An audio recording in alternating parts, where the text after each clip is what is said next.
Kothari commission సూచించిన 10+2+3 విద్యా స్వరూపంలో 10 అనగా 4+3+3 విద్యను స్వతంత్ర ప్రతిపత్తి గల వైజ్ఞానిక శాఖగా గుర్తించాలని సిఫారసు చేసిన విద్యా కమిషన్ జాతీయ విద్యా కమిషన్. ఈ క్రింది వానిలో జాతీయ విద్యా కమిషన్ సూచించని అంశాలను గుర్తించండి. ఈ ఒక్కటే సూచించలేదు. పిల్లల్లో క్రమశిక్షణ పెంచడం కోసం NSS ను ప్రవేశపెట్టాలని మాత్రం సూచించలేదు. మిగతా ABCD జాతీయ విద్యా కమిషన్ సూచించిందన్నమాట. 1968 జాతీయ విద్యా విధానం ఇందిరాగాంధీ ప్రభుత్వం రూపొందించింది. జాతీయ విద్యా విధానం కమిషన్ సిఫారసును అనుసరించి 1968 జాతీయ విద్యా విధానాన్ని రూపొందించారు. పై వాక్యాలను పరిశీలించి సరైన వాటిని ఎంపిక చేయండి. A మరియు B రెండు సరైనవే. ఈ క్రింది వానిలో ఈశ్వరీబాయి పటేల్ కమిటీ సూచించని విద్యా లక్ష్యాన్ని గుర్తించండి. సూచించనిదనంటే ఆప్షన్ 3 నిరుద్యోగ నిర్మూలన సూచించలేదు. సమాజ ఉపయోగ ఉత్పాదక SUPW కార్యక్రమాన్ని పటిష్టంగా అమలు చేయాలని సిఫారసు చేసిన కమిటీ ఈశ్వరీబాయి పటేల్ కమిటీ. తరగతి గది ఒకటే పిల్లల అభ్యసనానికి నాంది కాకూడదు. ఈ వాక్యం ఈ కమిటీ నివేదికలో కనబడుతుంది. ఈశ్వరీబాయి పటేల్ కమిటీలో కనబడుతుంది అన్నమాట. ఈశ్వరీబాయి పటేల్ కమిటీ సూచించిన బహుళ ప్రవేశ విధానంకు సంబంధించింది. బడి మానేసిన పిల్లలను మళ్లీ బడిలో చేర్పించడం. 1977లో వృత్తి విద్యపై నియమించిన కమిటీకి వీరు నాయకత్వం వహించారు. మాల్కం ఆదిశేషయ్య.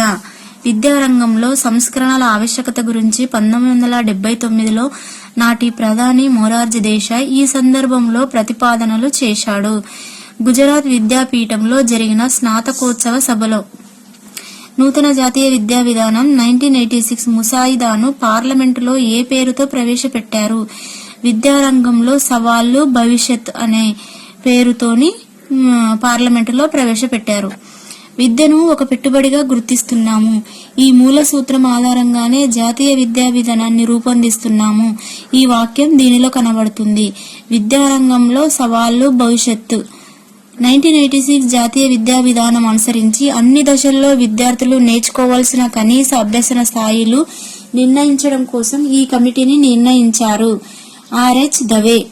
1986 జాతీయ విద్యా విధానం ఈ విద్యకు అత్యంత ప్రాధాన్యతనిచ్చింది. అనియత విద్యకి ఇచ్చిందనమాట.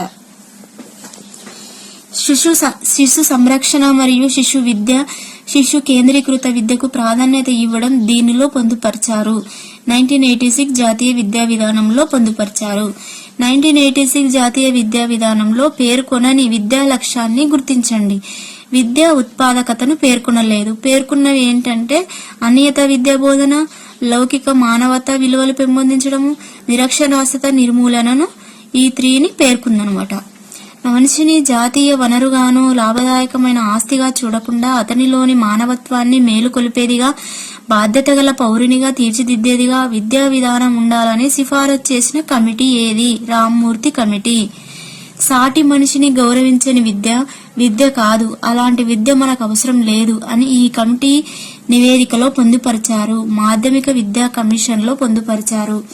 పాఠశాల లేని ఆవాసాలను శిక్షా కార్మి అనే పేరుతో స్వచ్ఛంద విద్యా సహాయకుల్ని నియమించి విద్యను అందించాలని ఈ కమిటీ సిఫారసు చేసింది. ఆచార్య రామ్మూర్తి. 21 శతాబ్దంలో అడుగు పెట్టకముందే అందరినీ అక్షరాస్యులను చేయాలి అని జనార్దన్ రెడ్డి కమిటీ పేర్కొంది. 21 శతాబ్దంలో అడుగు పెట్టకముందే అందరినీ అక్షరాస్యులను చేయాలి 1986 జాతీయ విద్యా విధానం ప్రకటించింది. పై వాక్యాలను పరిశీలించి సరైనవి గుర్తించండి. AB రెండు సరైనవే. విశ్వవిద్యాలయ విద్యా కమిషన్ 1B 1948.